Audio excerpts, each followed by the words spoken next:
morning, guys. Another wonderful Thursday morning. It's pouring down rain here in Akron, but today's big day. We have a lot of jobs numbers coming out. We have the Fed spoke yesterday. I just saw this about 3 minutes ago. The CDC has come out with new guidelines for the cruise lines and everything, so that's going to be really big. I told the minions in that chat right there, get ready to go and day trade this. If you're in the Bid and Ask Nation, you know how to day trade because you went through a day trading seminar and now you're a genius at it. So let's get going.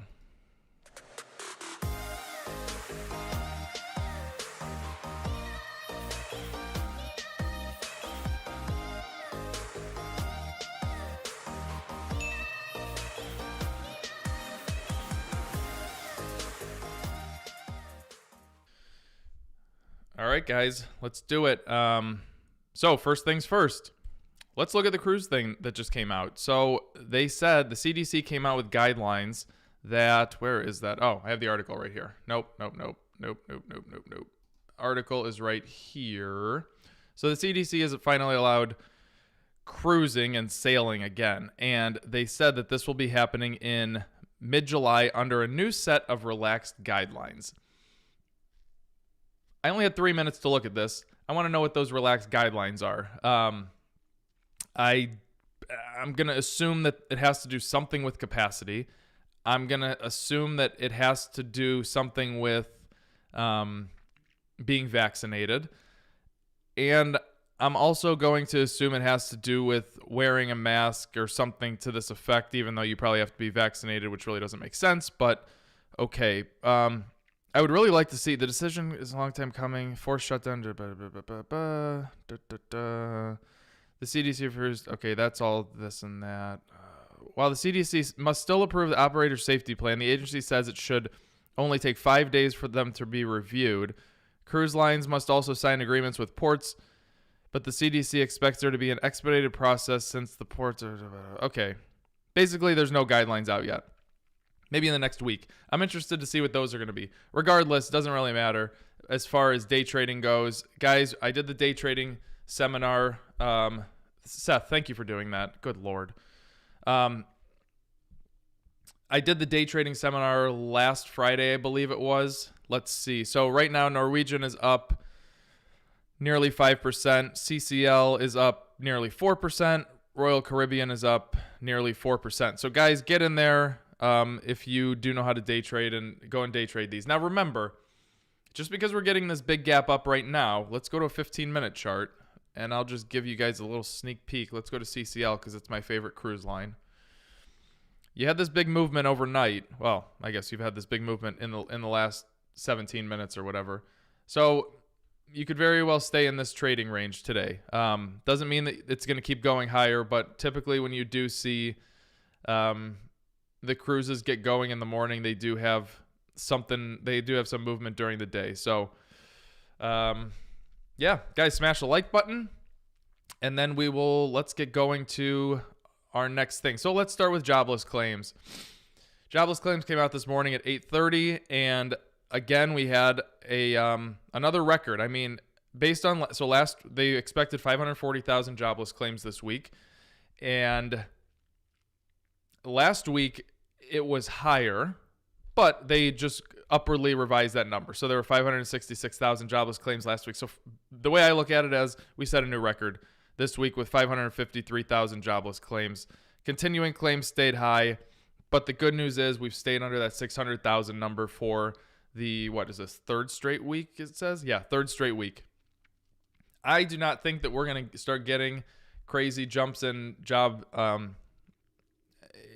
jobless claims, like getting into the threes and stuff until these states start opening up at full capacity, because I do think that it comes down to restaurants and there's still furloughs going on with airlines and such. So until we start getting opening back up of restaurants, which is, I think it's the biggest employing field in the country, and you start getting these restaurants that were shut down completely, like gone forever, they need to reopen. We need to get that going, and we'll go ahead and that will start the trail to getting into the 300s, hopefully the 200s of jobless claims where we were pre-coronavirus. Next thing I want to go to, Amazon raises pay for more than 500,000 workers. Now, this, if you guys have been watching this for any length of time, I do not like mandated minimum wages by the government, because this article proves everything that you need to know, that private sector companies will take care of their employees if given the opportunity and if they're not taxed into oblivion. Everybody complains about Amazon not paying their taxes, this and that. Okay, well, obviously they do pay their taxes. They find loopholes in the law, and they do that. And now they're increasing pay for their employees.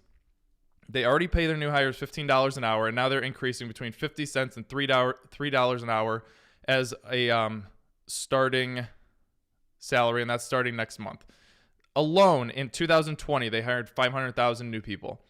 Now they employ 1.3 million worldwide, so they're going to be employing nearly, oh my God, almost 2 million people worldwide. Good for Amazon. I'm happy about that. Let's go down here. Costco. Costco has raised its minimum wage to $16 an hour. They're doing this without the government coming in and saying, you need to make your minimum wage $15 an hour. If you give these companies the opportunity to pay their employees, they are going to do it. Target, same thing. You know, in 2011, the average employee at Costco was making $17 an hour. That was in 2011 when minimum wage was under $10 or something like this. I don't even know what minimum wage is now. Eight something, 9 something. It doesn't really matter. The point is, if you let private sector companies work, they will work. If you put government in charge, it ain't gonna work, because government does nothing right. Maybe that was a little bit of a harsh, wrong statement, but it's true.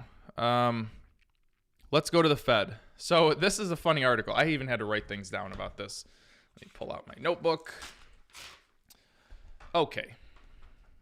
So Jerome Powell came out yesterday and spoke because they had the Fed minutes and they had the 2-day meeting, and basically nothing changed. I mean, they're going to keep interest rates at near zero, and they are going to keep doing whatever they can do to keep this thing going. So let's look at the parts that I highlighted. Chairman Powell says that he reports to see some asset valuations appear frothy, but does not see any risk for that may hurt the financial system, noted. The overall financial stability picture is mixed, but on balance, it's manageable. Okay, sounds good. Here we go. Powell added that the broad run-up in market prices may be linked in part to the central bank's easy monetary policies. So to me, I read that as, okay, if the central banks get rid of that or go the opposite or do not start putting money into them, don't keep doing what they're doing as far as printing and easing markets and buying mortgage-backed securities and buying bonds and such. So that means that we're going to get a pullback in the market. This is just my common sense thinking about it this way. All right, where's the next one? It has a tremendous amount to do with vaccination and reopening of the economy. That's what has been really moving markets a lot in the last few weeks. So earnings are not getting better. People are slowly, but not really getting back to work. The market is getting to all-time highs. So if vaccinations and reopening of the economy, which is rather slow in my opinion compared to what it could and should be, that means that basically this entire run-up is based on speculation. That's the way I look at it, because we're saying that we are vaccinating people, but we're not getting back to the levels that we were at pre-pandemic. So being at all-time highs is pure speculation. I don't think he meant it that way, but that's what it sounds like to me. Powell made it clear. Powell's remark make it clear that the central bank feels comfortable with running with its aggressively accommodative monetary policy. In addition, to new zero short-term rates, the Fed has been also absorbing, like I said yesterday on the show, $120 billion a month in U.S. Treasuries and mortgage-backed securities. So they're doing whatever they can do to keep this going, and they are saying that they're not even looking at raising rates until the first quarter of 2024.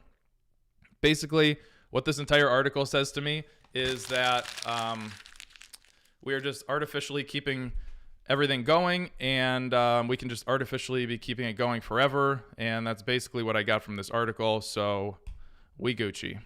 Let's go to Apple. Apple crushed their earnings yesterday. I did not think that they would. I thought that they would do very well. I did not think that they would do this well. Their revenue was up year over year 54%. Holy moly. And of course it was their hardware sales. So guys, they're not coming out with new revolutionary products. Like they're not coming out with something that's similar to the iPad or something that's similar to the iPhone or something that's new product. You have to go and grab this. Guys, smash the like button for me.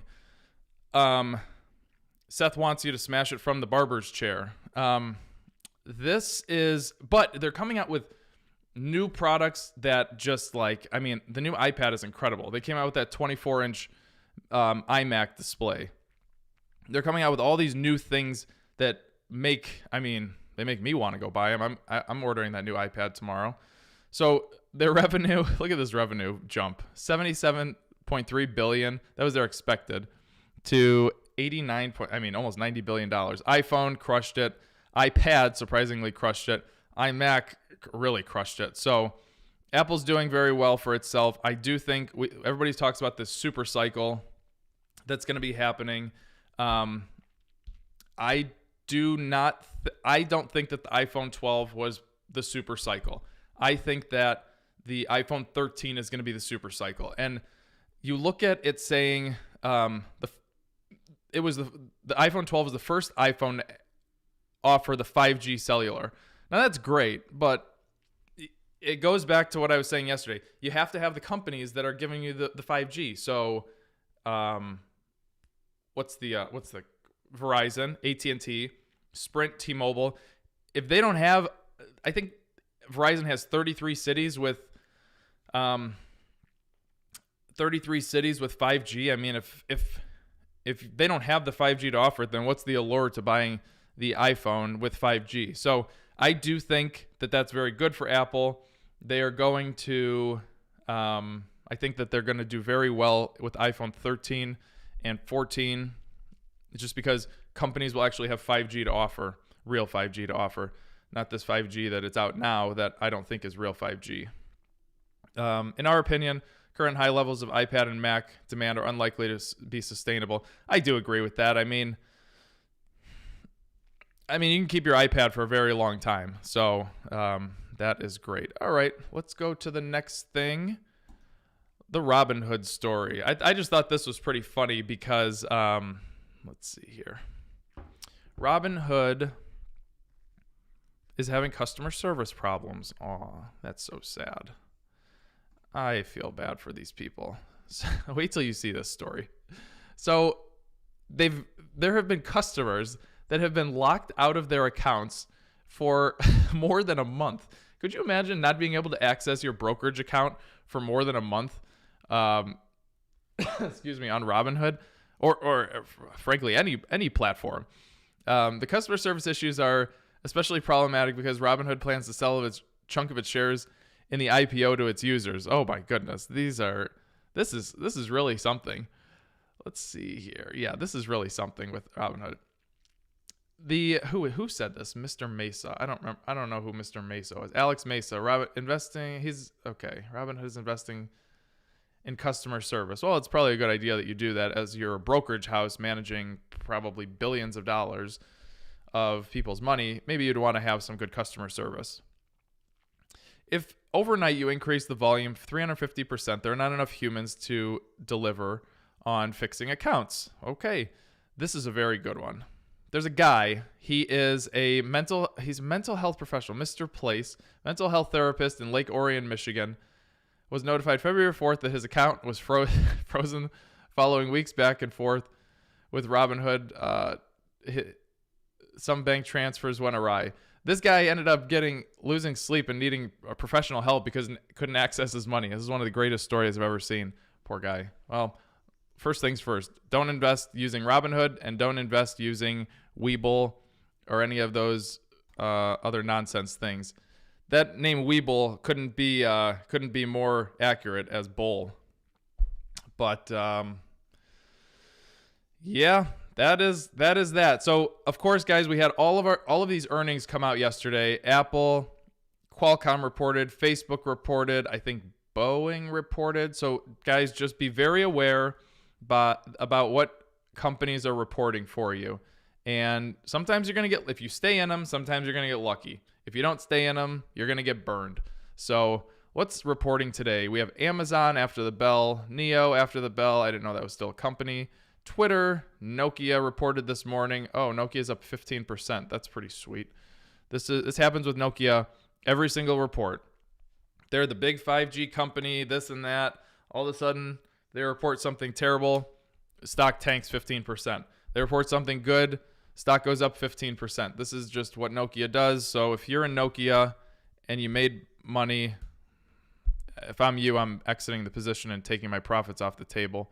Let's see what Nokia said. Nokia earnings were surprisingly good and the stock is soaring. I can guarantee that they're not going to stay up here. There's just this whole 5G thing, the way that they present it as, I mean, the big thing that they were touting is it's going to be where you can have somebody in California, a physician there, can do surgery robotically using 5G because it's so fast on a patient in Cleveland, or vice versa. I mean, we can barely get freaking iPhone 12s going in more than 30 cities in a year. How are we supposed to be doing surgery across the country or across the world? It just doesn't make sense. So this 5G thing, as presented, is a total fallacy. At least in the near future. Let's see. Nokia surged 15. Net sales rose 3% year over year. Congrats. Nokia was part of that short squeeze. I got lucky with Nokia. I doubled my money. I forgot that I was actually invested in that stock.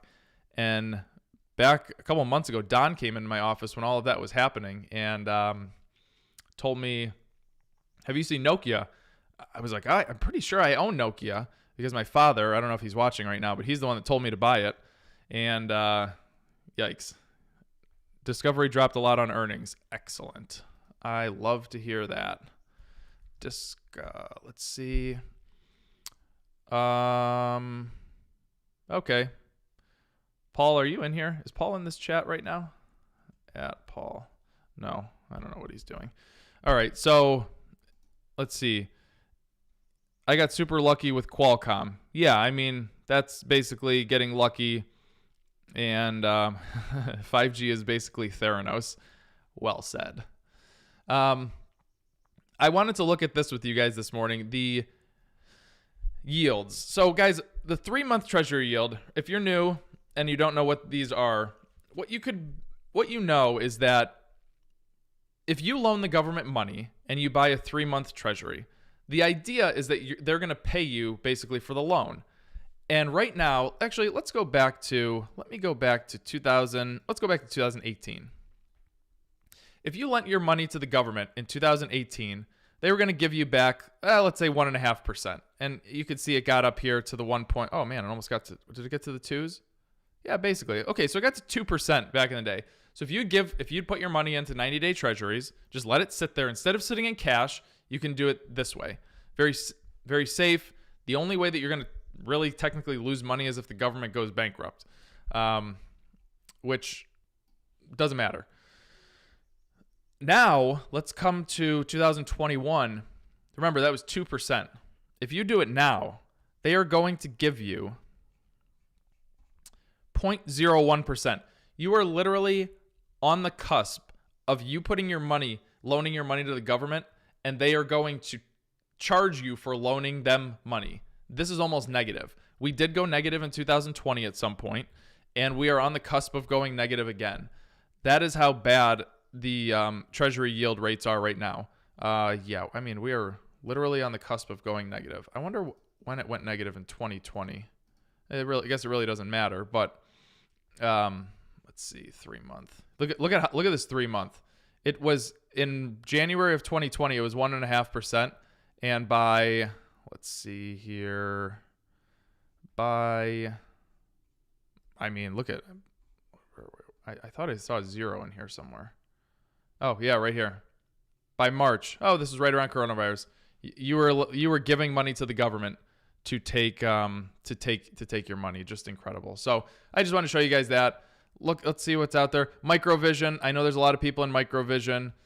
I don't know why. McDonald's earnings before the bell. I guess something happened there. Oh, Royal Caribbean reports today. Interesting. Altria reports today. Bristol Myers reports today. Did Bristol report already? Yeah, that didn't work out well for them. Merck, Kraft Heinz. So guys, just be very conscientious of when your earnings are. If you're invested in a stock long term, don't worry about it. If you are trading a stock, worry about it. And that's what we got to do from there. So let's see here. Where's Paul? Is he here? Paul? No, not here. All right. Guys, smash the like button for me, and let's see what you guys want to talk about. We could talk about whatever you guys want to. It doesn't have to be stocks. It can be anything. Let me see here. Okay, Robinhood is out there stealing from the poor and giving to the rich. You know, it's funny. Robinhood is supposed to be this this group that was for the people and this and that, and then it turns out they were just like every other brokerage firm that comes out there and got their money. Will iPhone 13 have USB-C type? Yes, they will. They're already putting it in the new iPads, so it'll definitely be in the iPhone 13, which I am very excited to get. I hope it's really thin. And yeah, do you think trading Nokia could be good for a day trade? I mean, it's possible. The tough part about these earnings when you get these big jumps in price is that you are going to have to somehow deal with the price movement being overnight or pre-market. And it may not move very much during the day. So make sure you follow your rules that I taught you and you will be okay. Let's see. Paul. There he is. Paul, go look at Discovery was down 4% yesterday. So maybe we should go look at selling some puts on that and seeing if we can make some money, because I think we only have puts at like 30. I think it was $30, but maybe we'll be able to get some more. So thank you. Let's see. M2 chip coming up. Thank you, Matt. Where do babies come from? The stork. What else we got here? Can we look? Would you sell GRWG to get into CCL? Well, why would the government pay for a loan when they can take it via taxes or keep printing more? Valid point. Very valid point, Nick. What was the stock you want to look at? GRWR or something? Hold on. I'm losing my train of thought here. GRWG. Thanks, Paul. GRWG. Guys, market opens in 7 minutes. 7 minutes until open. All right. Yeah, I'd exit this position. Definitely. Let's see. Discovery. I mean, I don't know. It depends. Whoever asked me this question, it depends what you want to do with this. It depends if you want to trade it or invest it. If you want to trade it, join the Bid and Ask Nation, then ask me and I'll help you out. Super Dave asked me that question in the Bid and Ask Nation. Mo had better expected earnings and it drops. Makes sense. Everything today makes sense when it comes to let's open this up. Everything makes sense. Nothing makes sense when it comes to earnings these days. I was looking at it yesterday, and we were looking at how Apple crushed it, Microsoft crushed it. All of these companies are just crushing it, but it comes out and it's the analysts that are making these forward-looking statements, and that's when everything goes awry. So, whatever. It makes perfect sense for 2021. That's all I have to say. Waffles or pancakes? I don't really like either one, but pancakes if I had to choose.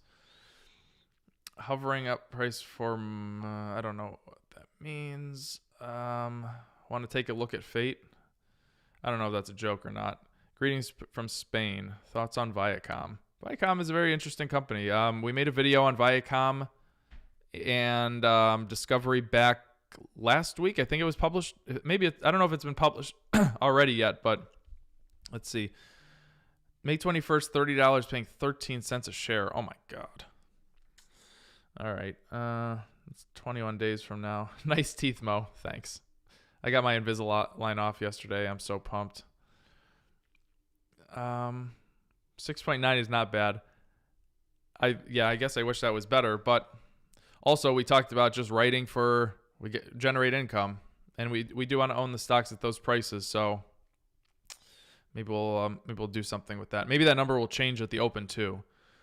What renewable energy company do you recommend investing in? I have no idea. I don't know. I have no idea. I'm a value guy, but I watch these anyways. Mr. W, I'm a value guy too. I trade 2% of my portfolio. That's about it. Everything else I do is value. But hey, this show is kind of like for news and just random questions, and I have fun with you peeps. Guys, smash that like button while you're asking me these questions. Viacom's a dog stock. Throw a tracker on it. Tractor share. Let's see here. Do you have to wait for the market to open for puts and calls to adjust in pricing? Yeah, Michael, those things move based on volatility. So, for example, if you look at Apple's pricing right now compared to what it's going to be when it opens up, I'm sure it's going to shift greatly just because of what happened with the earnings last night. I thought you said you didn't like to trade earnings. I do not like to trade earnings. I'd never said just now that I do want to trade earnings. Wind energy. Love wind. Let's see. Do you trade crypto? Feel like you could have made a killing in the past year? I personally do not trade crypto. I'm not saying you can't. You can follow the charts just like I do with any S&P company, but go for it. I was at Tractor Supply the other day and almost sent you a Picmo. That would be fun. I can't wait for the picture of me. No, I just want a shirt. I just want a shirt with a tractor on it. That's all. Who's my favorite minion? Who's my cartoon minion? Not Bid and Ask. Man, I have no idea. I don't know. Yeah, that was a good one, Matt. Oh, you needed horse food. Smash the like button, guys. Let's see what else is happening in the news right now. I want to see what's coming up here. This jobless claims number is pretty good. I'm pretty good about that one. Let's see. U.S. economy booms on Q1 stimulus and vaccinations. You know what? I didn't listen to what the president said last night, but I wonder if there's any more stimulus coming into this. I know that before they even before they signed the last stimulus bill, I think it was 1.9 trillion. They were already talking about doing a follow-up stimulus bill. So that coupled with the what do you call it? The infrastructure bill that they are just doing right now. Holy moly, that's a lot of money that they just keep sending out. But hey, whatever. Just keep printing. Oh, let's see. I want to see what Bristol Myers did. I know a lot of you guys are very interested in Bristol Myers. Let's see what they did. Shares of Bristol Myers are down 2.1% after the drug maker reported first quarter profit that came up short of expectations. Okay, that's not the worst thing in the world. I mean, I don't really like basing it off what the analysts say. The company's income is on 2. All right, so I know Bristol Myers has some interesting drug coming out. And guys, smash the like button and let's get this thing to 100 likes because Yahoo Finance is the best one.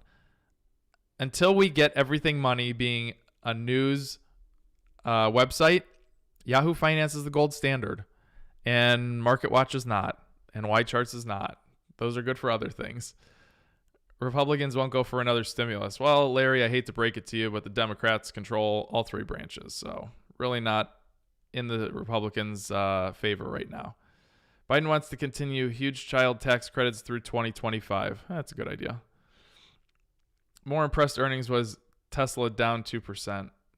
eBay's down 8%. Oh, eBay's down 8%. Paul, eBay. Let's see what we got here.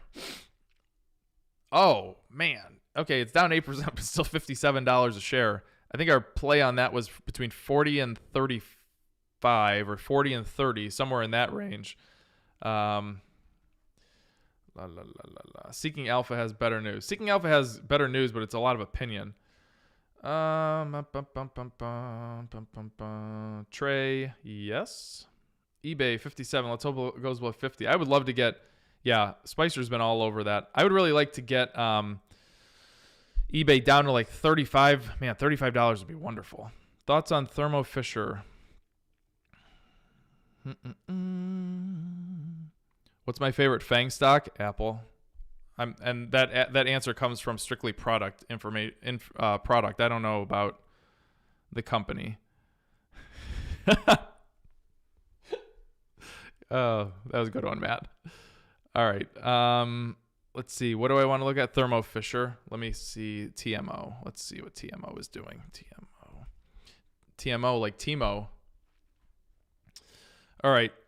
Oh, wow. We got a big drop here today. I don't know. Did they report earnings, something like that? So Amgen, a buy now that it's dropped. Not from a charting perspective, that's for sure. Yeah, guys, this thing dropped, and you can see that it actually just dropped to its 100-day moving average. Actually, I want to show you Qualcomm just to show you how powerful these moving averages are. So with Qualcomm, you had a gap up, good earnings, I guess. You had a gap up like this, and you see it just stopped right there, and you can see it literally just stopped at its 100-day moving average. So you can see how powerful these things are, where with how powerful these moving averages are. They move towards stock prices move towards moving averages, even on these big earnings reports. And I expect this thing. Somebody asked me this morning what I would do with this. I mean, you just got to let it settle down, see what it's going to do with this moving average. That's the best thing. I heard Stockmo versus Trader Mo was going to be the preliminary for Jake Paul and Mayweather fight. I don't think that old man could do anything. I wouldn't want to hit that poor old guy. He's already struggling enough in life with his brain. Market is open in case you want to sell puts. I would love to pull out my puts right now, but I'm not going to. All right, guys. Well, this has been great. I will see you guys tomorrow morning. Today we have some awesome recording that we're going to do. We have a cool guy coming in. If any of you have been watching the podcast, the Learn From Us podcast, going back way back a couple years ago, Paul and Seth spoke to a guy named Hesh Sagafi. He's a friend of mine, friend of Paul's, and he has an incredible story. And you guys know that we want to get everything money into the mindset of positive thinking, and you guys can do this. And we just want, we really want that mindset to be there for people. It frustrates me when I am out in public and there's a lot of people that are saying that they can't do this, or they don't want to do this, or they feel bad about this. So we really like to make mindset be a part of the Everything Money channel, and make it that you guys can do this, and it's going to be great. So Hesh is a perfect example. Wait till you hear this guy's story. Hesh's story is really something. Guy's been broke. He's been stabbed. He's been broke again. He's been wealthy. I mean, it's a roller coaster. He's a really cool dude. So you'll see that sometime in the next couple weeks after, we're recording it today, and it's going to be awesome. So you guys have a great day. Join the Bid and Ask Nation. Good luck day trading. See ya.